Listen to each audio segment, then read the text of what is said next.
Last Monday, just in time for Halloween, Netflix released a series of 5 horror shorts called Don't Watch This on the same day as they announced its existence. It was a little like the release strategy for the Cloverfield paradox, but on a much smaller scale.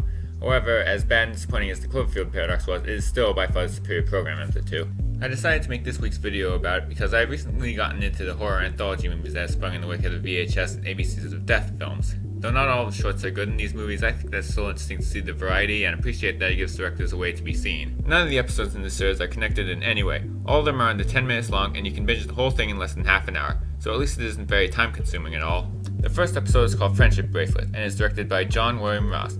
He is the director for a company called Crypt TV, which produces horror shorts for the internet and is backed by Blumhouse and co-founded by Eli Roth. This one is about a couple of popular girls who come to an outcast's birthday party and learn just how obsessed she is with becoming their friend. It goes in pretty much the same way you may expect while watching it, but it does a somewhat decent job of building tension and making it creepy. There isn't enough time to truly flesh out the characters, but that's kinda true for most short films. I think it's the strongest episode, which really says something about the series as a whole. The second one is Control-Alt-Delete. I don't know who directed it because there are no credits and the IMDb page has not been updated with the director's name yet. This is the case for most of the episodes. However, I do know that it's from PROPAGATE Content, the executive producers of the show Haunted. It tells the story of a mean-spirited hacker who is lured into a dangerous virtual reality.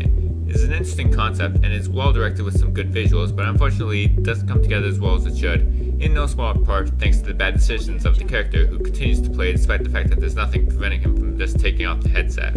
Then comes In Commodum. The only thing I could find out about who's behind it is that it's from the demented minds of Netflix employees. It's about,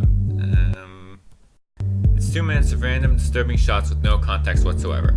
Okay, that might be a little harsh. It's obviously a very experimental short, and I'm sure there's some kind of meaning behind it that I'm just too stupid to get. Oh, I guess it is just a bunch of nonsense. On to the next one.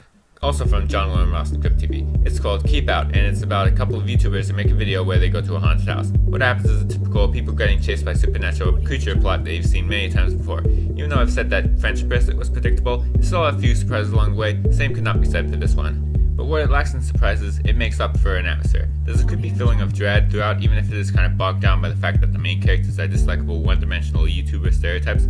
This is a very close second for best in the series. Crypt TV is definitely the best thing here. And now the last one, Anthony Psycho, from the producers of Queer Eye? This may have been the one that they had the most faith in since it was the only one to get its own teaser trailer, but not because it's particularly good. I think it's mostly because it stars Anthony Porowski, who recently rose to fame on Queer Eye, and he has fans who will be eager to watch anything he's in. In it, he plays himself in a tribute to a scene in American Psycho where Patrick Bateman does his morning routine, and that's about it.